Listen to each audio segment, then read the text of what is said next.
ठीक है।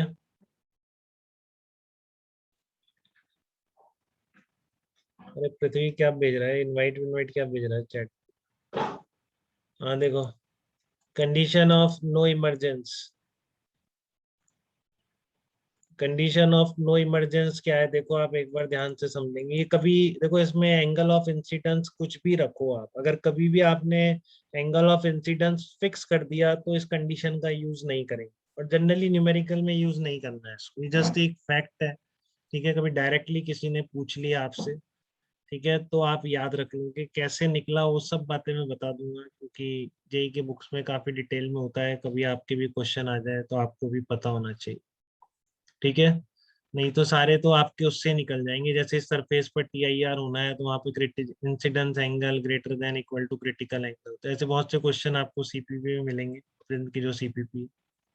ठीक है, लेकिन ये कंडीशन ऑफ नो इमरजेंस आपको जैसे याद रखना है कि डायरेक्ट टिक करने के लिए कभी आ जाए तो वहां निकालना आपके लिए मुश्किल हो जाए।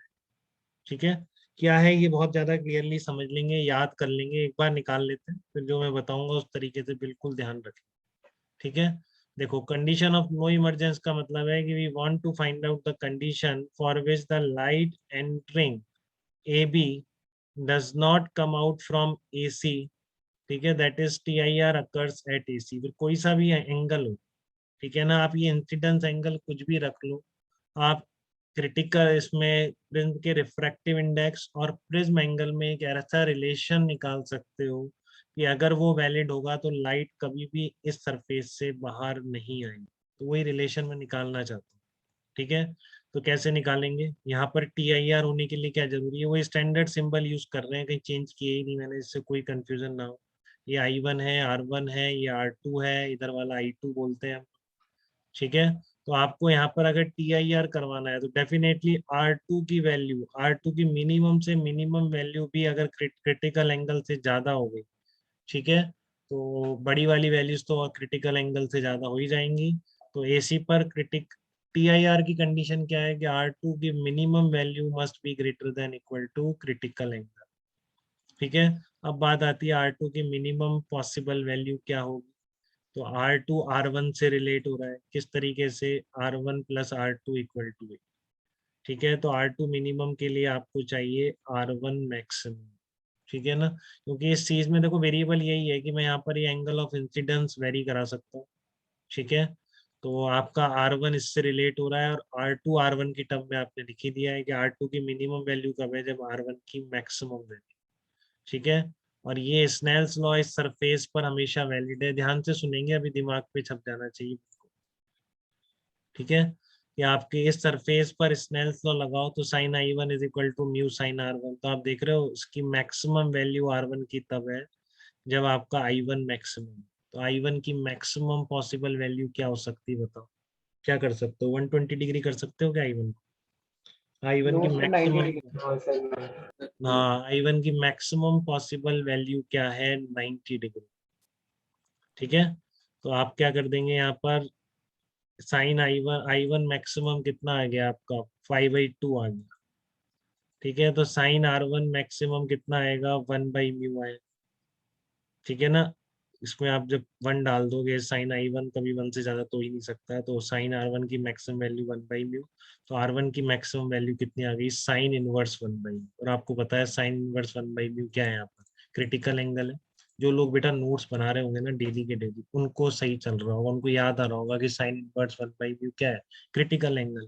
जो बहुत लोगों से बहुत दिनों से पेंडिंग काम है, क्रिटिकल एंगल के नोट्स भी नहीं दिख रखे हैं, तो प्रिज्म के तो क्या लिखे होंगे, उनको दिक्कत आती है। ठीक है, उन बच्चों को दिक्कत आती है थोड़ी पढ़ाई। तो आर वन की मैक्सिमम वैल्यू कितनी आ गई, sine inverse 1/μ is equal to critical angle, तो यहाँ पे रख दो, तो मिनिमम वैल्यू पॉसिबल क्या हो जाएगी आर टू की, ए माइनस थीटा, इससे कम आर टू नहीं हो सकता।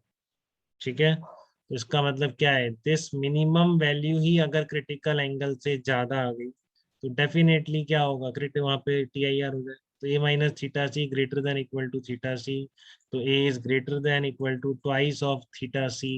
तो क्या रिलेशन आया, प्रिज्म एंगल और आपके रिफ्रैक्टिव इंडेक्स का।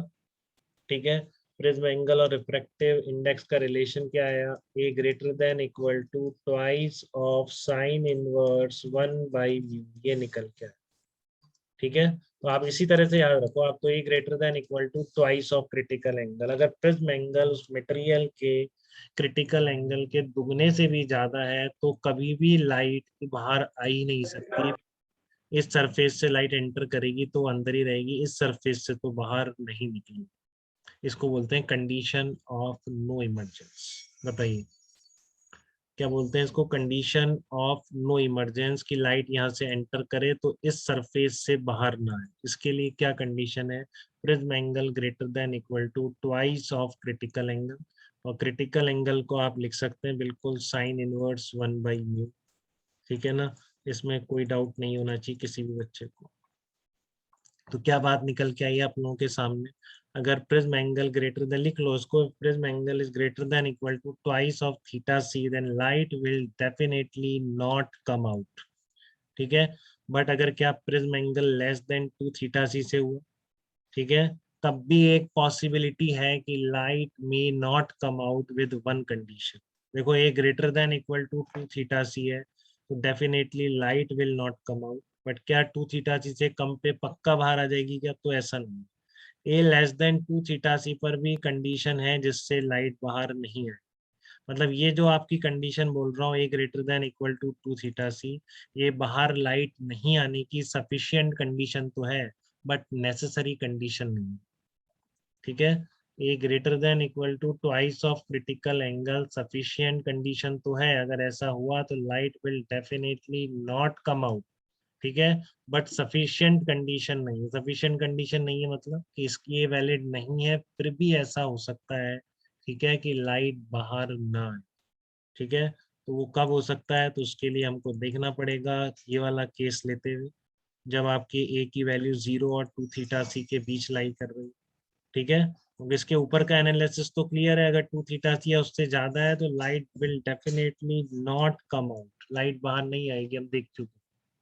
ठीक है, बट अगर 2 थीटा सी से कम है तो उस पार्ट के एनालिसिस के लिए हमने इसको दो पार्ट में तोड़ लिया। पहले मैं बात कर रहा हूँ 0 से क्रिटिकल एंगल के बीच अगर प्रिज्म एंगल हुआ, ठीक है, तो क्या निकल के आ रहा है इससे, R1 + R2, ये क्या होगा, R1 + R2 less than theta C आ रहा है। ठीक है, तो जब मिलके ही दोनों थीटा सी को क्रॉस नहीं कर पा रहे हैं तो एक अकेला R2 तो थीटा सी से कैसे ज्यादा हो, मतलब कोई चांस नहीं है कि इंटरनल रिफ्लेक्शन हो जाए। इसका मतलब light will definitely come out in this case. ठीक है, तो अगर प्रिज्म एंगल 0 से थीटा सी के बीच है तो light will definitely come out. ठीक है, अब ये थीटा सी पर क्या हो रहा है वो एनालिसिस बाद में कर लिया। ठीक है, थीटा सी पर और 2 थीटा सी पर ये बाद में करके दिखा दिया। पहले आप ये समझो कि 0 से थीटा सी के बीच लाइट डेफिनेटली बाहर आ ही रही है। ठीक है, light must come out in this case, इस केस में लाइट बाहर आएगी। ठीक है, और अगर लाइट थीटा सी से 2 थीटा सी के बीच है तो ये वो केस है जिसमें कि इंसिडेंस एंगल पर डिपेंडेंसी आ, पहले के दोनों केसेस थीटा सी से कम होना या 2 थीटा सी से ज्यादा होना, उसमें इंसिडेंस कैसे हो रही है कोई फर्क नहीं पड़ता। ठीक है, बट प्रिज्म एंगल अगर थीटा सी से 2 थीटा सी के बीच है तो फिर इंसिडेंस एंगल पे डिपेंड करता है लाइट का बाहर आना या लाइट का बाहर नहीं आना। ठीक है, तो वो कैसे देखेंगे, तो वो ये वैसे देखेंगे जैसे करते हैं कि R2 ग्रेटर देन थीटा सी हो सकता है। देखो जब थीटा सी से 2 थीटा सी के बीच ए है तो ये सम क्या है, 2 थीटा सी से कम है, तो चांस है अभी कि R2 थीटा सी से ज्यादा हो जाए तो लाइट बाहर नहीं आएगी। ठीक है, hence if R2 greater than theta C light will not come out. तो now to find out condition I1 for R2 greater than theta C, वही जनरल प्रोसीजर, पहले ये तो हमेशा रहेगा, तो R2 आ गया A-R1, तो आपके क्या बोलेंगे कंडीशन बाहर नहीं आने के लिए, A-R1 is greater than theta C, तो R1 कितना आ गया, लेस देन A-थीटा सी। ठीक है, अब R1 आ रहा है तो R1 को I1 की टर्म में लिख।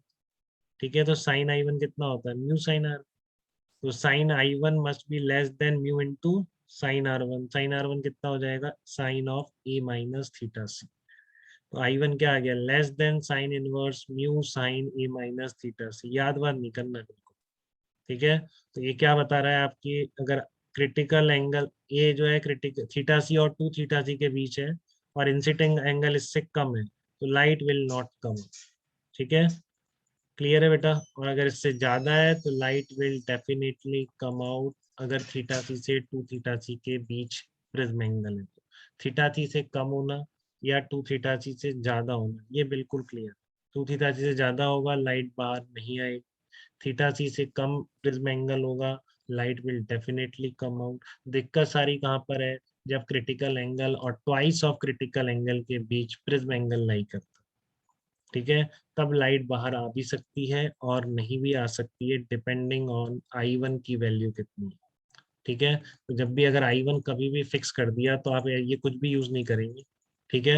I1 मान लो 30 डिग्री दे दिया, कैसे लाइट बाहर आ रही है, तो बिल्कुल वैसे ही चेक करेंगे जैसे पहले करा था। R2 की वैल्यू देखो क्रिटिकल एंगल से ज्यादा है, ठीक है।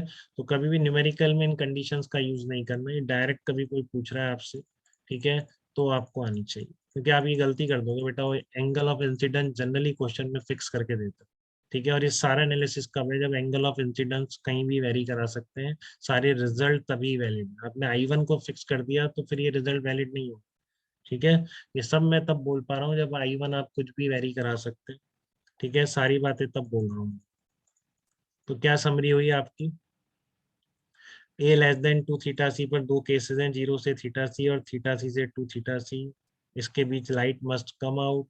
इस रेंज में वैल्यू डिपेंड करती है कि इंसिडेंस एंगल कितना है, ठीक है।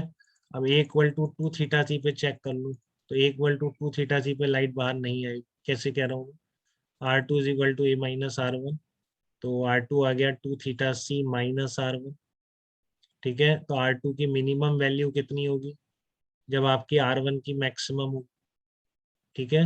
और sine I1 is equal to mu sine R1, आपकी R1 की मैक्सिमम वैल्यू कितनी आ रही है, R1 की मैक्सिमम वैल्यू है क्रिटिकल एंगल, ठीक है, क्योंकि sine I1 is equal to mu sine R1। तो आपका R2 की मिनिमम वैल्यू कितनी आ गई, 2 theta C minus theta C is equal to critical. तो R2 क्या आ रहा है, greater than equal to critical angle आ रहा है, इसलिए आपकी मतलब मिनिमम वैल्यू थीटा सी है, मतलब पक्का R2 थीटा सी से ज्यादा हो, ठीक है। तो light will not come out. अब देख लो क्रिटिकल एंगल पे चेक कर लो, exactly A equal to theta C, तो R2 आ गया थीटा सी माइनस R1, इसका मतलब R2 क्या है, लेस देन थीटा सी, तो लाइट विल कम आउट, ठीक है। तो क्रिटिकल एंगल पे तो लाइट बाहर आ जाएगी एग्जैक्टली, ठीक है। और R1 is equal to 0, R2 equal to critical angle, light will not come out, ठीक है। तो आपको तो यही बोलना है, क्रिटिकल एंगल पे लाइट क्या आएगी, विल कम आउट, बाहर आ जाएगी, ठीक है ना, क्योंकि R1 0 तो कर नहीं रहे, ठीक है ना। तो इसलिए आपकी क्या है कि R2 पर लाइट क्या होगी, विल कम आउट बोलेंगे, ठीक है ना। तो क्रिटिक इस पर तो बाहर आ जाएगी और इस 2 थीटा सी पर बाहर नहीं आएगी, ठीक है। बीच में क्या हो रहा है वो सब मैंने बता दिया, इसके बीच में रहेगा लाइट मस्ट कम आउट, ठीक है। क्रिटिकल एंगल से ट्वाइस ऑफ क्रिटिकल एंगल के बीच रहेगा तो may come out may not come out, greater than equal to 2 theta C रहेगा, light will not come out, ठीक है। तो ये थोड़ा सा याद कर लेंगे, ड्राइव तो कर ही लिए बट याद रखना जरूरी है, इससे डायरेक्टली कर दें, ठीक है। चलिए।